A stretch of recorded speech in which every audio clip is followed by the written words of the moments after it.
Gold, trusted gold buyers. మీరు తాకట్టు పెట్టిన బంగారాన్ని విడిపించి ఈ రోజు ఉన్న మార్కెట్ ధరకు కొనబడను.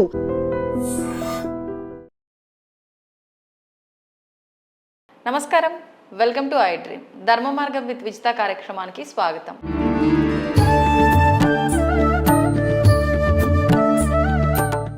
నమస్కారం అండి. నమస్తే. మన హిందూ ధర్మంలో కొన్ని ఉంటాయి ఆచారాలు, వ్యవహారాలు ఇలాంటివి. ఇలా తీసుకుంటే ఆశీర్వాదం అనేది చాలా ఎక్కువగా మనం పాటిస్తూ ఉంటాం. అంటే ఎటువంటి చిన్న అకేషన్ వచ్చినా కూడా పిల్లలు వెళ్ళి పెద్దవాళ్ళ దగ్గర ఆశీర్వాదం తీసుకోవడము, గురువు హోదాలో ఉన్న వాళ్ళ దగ్గర ఆశీర్వాదాలు తీసుకోవడము, పురోహితులు ఇలాంటి వాళ్ళ దగ్గర ఆశీర్వాదాలు తీసుకోవడము, అట్లా మనం ఎక్కువగా ఈ ఆశీర్వాదానికి ఎక్కువగా ప్రత్యేకంగా మనం ఒక స్థానాన్ని ఇస్తూ ఉంటాం. నిజంగా ఈ ఆశీర్వాదానికి బలం ఉంటుందా, లేదు అంటే అదేదో మన అంటే ఉపసమ్మతి కోసం చేస్తున్నదా? ఏం చెప్తారు దాని గురించి? అయితే ఆశీర్వచనానికి అంటే ప్రతి ఒక్క ఆశీర్వచనానికి బలం అనేది ఉంటుంది.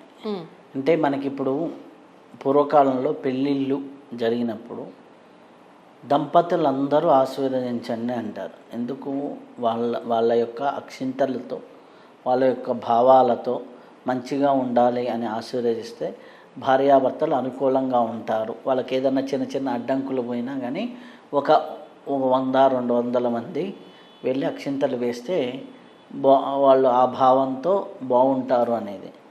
ఇప్పుడు ఆ భావంతో ఎంతమంది కూర్చుంటున్నారు పెళ్ళిలో అంటే, ఇప్పుడు మనము పెళ్ళికి 1000 మందిని పిలుచుకుంటున్నారు, ఎక్కువ మందిని పిలుచుకుంటున్నారు, ఎక్కువ వంటకాలు, ఎక్కువ డెకరేషన్ మీద ఉన్నారు తప్పితే పెళ్లి కూతురు బాగుండాలి, పెళ్ళిలో వాళ్ళిద్దరు దంపతులు సుఖంగా ఉండాలి అనే భావనతో అక్కడ వాళ్ళు పెళ్ళి చూస్తున్నంతసేపు అబ్బా వీళ్ళు చల్లగా ఉండాలి, వీళ్ళ వంశం నిలబడాలి అనే భావంతో కూర్చొని వాళ్ళు వెళ్ళి ఆ చేత్తో అక్షింతలు వేస్తే ఏమవుతుంది? ఆటోమేటిక్గా ఆ ఎనర్జీ మేనిఫెస్టేషన్ అవుతుంది. సో ఇప్పుడు ఎట్లా అయిపోయింది మీ పరిస్థితులు? వీళ్ళకి ఆ చీర పెట్టారో, లేకపోతే ఇది పెట్టారో, ఆ నగో, వీళ్ళకి ఎంత ఉందో వాళ్ళకి ఇవి తప్పితే, లేకపోతే వీళ్ళు 20 స్వీట్లు పెట్టారు, వాళ్ళు 10 స్వీట్లు పెట్టారనో, ఇటువంటి కాన్సెప్ట్స్ తప్పితే నార్మల్గా వేరే కాన్సెప్ట్స్ లేకుండా అయిపోయింది. సో ఎప్పుడైతే అవి భావాలు మారుతూ ఉన్నాయో ఆటోమేటిక్ ఫలితాలు మారుతుంటాయి. ఎవరైతే స్వచ్ఛంగా, ప్యూరిటీగా 100% వీళ్ళు బాగుండాలి అని ఆశీర్వదించిన ఆశీర్వచనం ఖచ్చితంగా ఫలిస్తుంది. కాబట్టి అటువంటి ఆశీర్వచనం ఎవరి దగ్గర లభిస్తుంది అంటే తల్లి, తండ్రి, గురువు, మంచి మిత్రులు, మంచి స్నేహితులు, మన మంచి కోరే వాళ్ళ దగ్గరనే లభిస్తుంది. సో మన తల్లిదండ్రుల ఆశీర్వచనం అన్నిటికన్నా ఉత్తమమైంది. తల్లి మనస్ఫూర్తిగా వీడు ఉన్నతి కావాలి అని కోరుకుంటే హ్యాపీగా వాడు ఉన్నతి సాధించడం అనేది జరుగుతుంది. తండ్రి ప్రయోజకుడు కావాలన్నా అవుతుంది, గురువు మంచిగా బ్లెస్ చేసినా అవుతుంది. ఈ బ్లెస్ చేసినప్పుడు ఏమవుతుంది అంటే మనం ఏదైతే నోట్తో అంటామో అది కాదు, యద్భావం తద్భవతి, యద్భావం తద్భవతి. యద్భావం అంటే వీళ్ళు ఏ భావంతో అయితే ఆశీర్వదిస్తున్నారో, ఎక్కడ ఆశీర్వదిస్తున్నారు? వాళ్ళ అక్షింతలు చేసుకొచ్చి మన బ్రహ్మరంధ్రమైనటువంటి సహస్రార చక్రం మీద వేస్తున్నారు. అక్కడి నుంచి మన భావనలు లోపలికి ప్రవేశిస్తాయి. భావన ఆలోచన అవుతుంది, ఆలోచన వాక్కు అవుతుంది, వాక్కు భావం అవుతుంది, భావము దాని మీద ఇంట్రెస్ట్ కలిగి పనిచేసేటట్టు చేస్తుంది, దాని మీద ఒక ఎమోషన్ ఇస్తుంది, చివరికి మన చేతుల్లో ఫలంగా మారుతుంది. ఇలా షట్చక్రాల్లో అది మేనిఫెస్టేషన్ ప్రాసెస్ అవుతూ ఉంటుంది. అందుకే మనకి ఇక్కడ వేస్తున్నాం, మనం ఎవరి ముందర తల వంచాలి అంటే మన మంచి కోరే వారి ముందర మనం తల వంచాలి. ఎంతమంది మనం మంచి కోరుతున్నారు అనేది ఇక్కడ సమస్య. ఇప్పుడు ఈర్ష్యా ద్వేషాలు ఇవన్నీ ఎక్కువైపోయినాయి. సో ఈర్ష్యా ద్వేషాలు ఎక్కువైనప్పుడు దీన్ని రివర్స్లో కూడా అనుకోండి. ఇప్పుడు మనకి సినిమాల్లో చూస్తుంటాం, ఒక్క క్యారెక్టర్ ఉంటుంది, ఒక ముసలావిడో ఎవరో ఒకరు విలన్ను ఏదో శాపనార్థం పెడుతుంది, అరే నువ్వు నాశనం అయిపోతావు, అప్పుడే హీరో ఎంటర్ అవుతాడు. సో అక్కడ ఏంటి అంటే అది సీన్గా ఎలివేషన్గా బాగుంటుంది, సినిమాల్లో ఓకే అయిపోతుంది. కానీ ఆ శాపనార్థానికి కూడా ఆమె ఏ తపస్సు చేసి ఉన్నది ఏది మనస్ఫూర్తిగా అంటే కట్టలు ఇది తప్ప ఇంకేమీ లేదు అన్న భావంతో గుండెలు తించుకుంటూ ఆశీర్వదించిన ఆశీర్వచనమైన తిట్టైన అంటే ఏకీకృత భావనతో చేసినప్పుడు అది మేనిఫెస్టేషన్ కాక తప్పదు. ఓకే. అర్థమైందా? నా దగ్గరికి మొన్న ఒకరు వచ్చారు. వచ్చినప్పుడు అతను వాళ్ళ మదర్ని సరిగ్గా చూసుకోవాలి, అంటే వాట్ ఎవర్ రీజన్స్. వాళ్ళ మదరు ఈయన బాగుండాలి బాగుండాలి బాగుండాలి అని బాగా చెప్తూ ఉండి, ఏదో ఒక రోజు వాళ్ళ నాన్నగారికి బాగాలేనప్పుడు కొడుకు పట్టించుకోలేదని, రే ఈ శాపం ఏదో నువ్వు తండ్రిగా నువ్వు అనుభవిస్తావురా, తండ్రికి పెట్టిన బాధ పోదురా అందంట. అర్థమైందా? కొడుకునే అంది. ఎందుకు? తండ్రి యొక్క పెయిన్ని అర్థం చేసుకోవాలి. అంటే అక్కడ తల్లి ఎంత వేదన చెందితే ఆ మాట వస్తుంది. ఆ తర్వాత ఇతనికి ఒక బాబు పుట్టాడు. ఆ బాబు hyperactive child. Hyperactive child అంటే ఎట్లా అంటే ఏది తిరగడు, ఏది నడవడు, పెద్ద అంటే ఏదన్నా చేస్తే పగలగొట్టడమే. Hyper active. వదిలించుకుంటాడా? వదిలించుకోడు, భరించాల్సిందే. ఏమైంది? వాడిని ప్రయోజకుడిని చేసినా రేపు పట్టించుకుంటాడని ఉందా? అసలు వాడు అవుతాడా? అంటే అర్థమైందా? సో ఈ కర్మని అంటే తల్లి అన్నప్పుడు, మా అమ్మ ఆ మాట అందండి.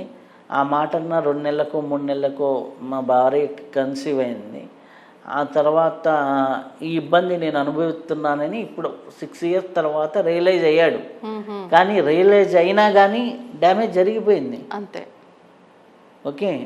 మనకు ఉన్నటువంటి ముఖ్యమైన వాళ్ళ చేత నెగిటివ్ మాటలు, చెల్లెలు అక్కల చేత, అలాగే భార్య చేత, తల్లి చేత, అలాగే లేకపోతే తండ్రి చేత, అన్నదమ్ముళ్ళ చేత తిట్టించుకొని చీచా అనే సిచ్యువేషన్స్ వచ్చినాయి అంటే వాళ్ళ జీవితం దుర్భరంగా ఉంటుంది. నువ్వేమైనా తప్పు చేయి, ఆ తప్పు జరగకుండా ఉండవు. వాటిని వాళ్ళ దగ్గర మాట్లాడి కలిసి చేసుకున్నప్పుడు ఆ ఆశీర్వచనాలు ఉండవు. అలాగే వేరే ఆశీర్వచనాలు ఉంటాయి, గురువుల ఆశీర్వచనాలు, లేకపోతే సమాజం నుంచి వచ్చే ఆశీర్వచనాలు. మీకు ఈ ఆశీర్వచనం అనే కాన్సెప్ట్ మనం చూసినప్పుడు ఎలా ఉంటుందంటే, చాలా తక్కువ సమయంలోనే ఫిలిం స్టార్స్ చాలా ఎనర్జెటిక్గా తయారవుతారు. అవును. అలాగే చాలా తక్కువ టైంలోనే వీళ్ళు ఉంటారు కదా, పెద్ద పెద్ద మీడియాలో ఉండేవాళ్ళు ఎక్కువ షైన్ అవుతారు. ఎందుకు? ఇప్పుడు మనం డిస్కషన్ చేస్తున్నాం, తక్కువ దీని ఇంపాక్ట్ ఎక్కువ ఉంటుంది. ఎలా తెలుసా? ఇప్పుడు మనం చూస్తూ ఉన్నాం, మనం మాట్లాడుకుంటున్నాం, జనాలు చూస్తూ ఉన్నారు. చూస్తూ ఉన్నటువంటి జనాలు అబ్బాయి ఏం చెప్పాడు, లేకపోతే ఏం అడిగింది అనే కాన్సెప్ట్ ఏదైతే ఉందో, ఆ కాన్సెప్ట్ని విన్నప్పుడు వాళ్ళ మనసు తృప్తి చెందుతుంది కదా. ఆ తృప్తి అబ్బా బాగుందిరా అన్నప్పుడు ఆ తృప్తికి కారణమైన ప్రతి ఒక్కరికి ఆ తృప్తి అందుతుంది.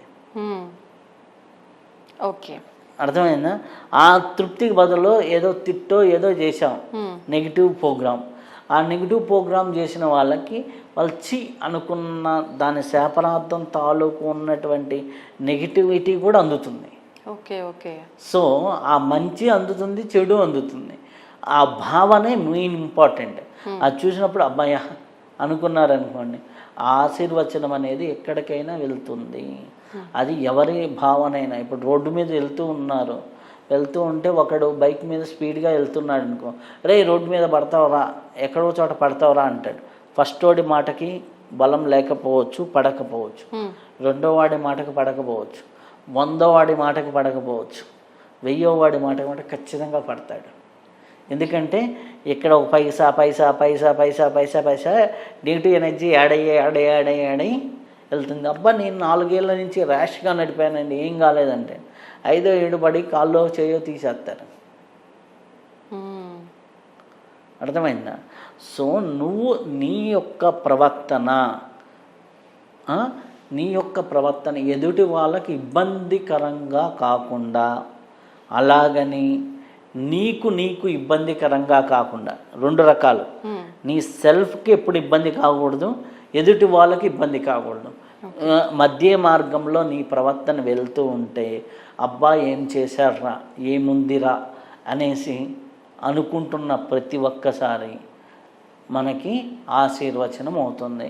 ఓ పెళ్ళికి వెళ్ళారు, ఒక అమ్మాయి హాఫ్ శారీ కట్టుకొని నీట్గా ఉంది, అమ్మాయి ఎంత చక్కగా ఉందో అనుకున్నారనుకోండి, 100 మంది అన్నారనుకో, వాళ్ళకి ఏంది పాజిటివ్ ఎనర్జీ యాడ్ అయ్యి చెయ్యి నెత్తి దగ్గరకు వచ్చి అక్షింతలు వేసి ఆశీర్వదించారు అనుకున్నారనుకోండి, పాజిటివ్ ఎనర్జీ యాడ్ అవుతుంది.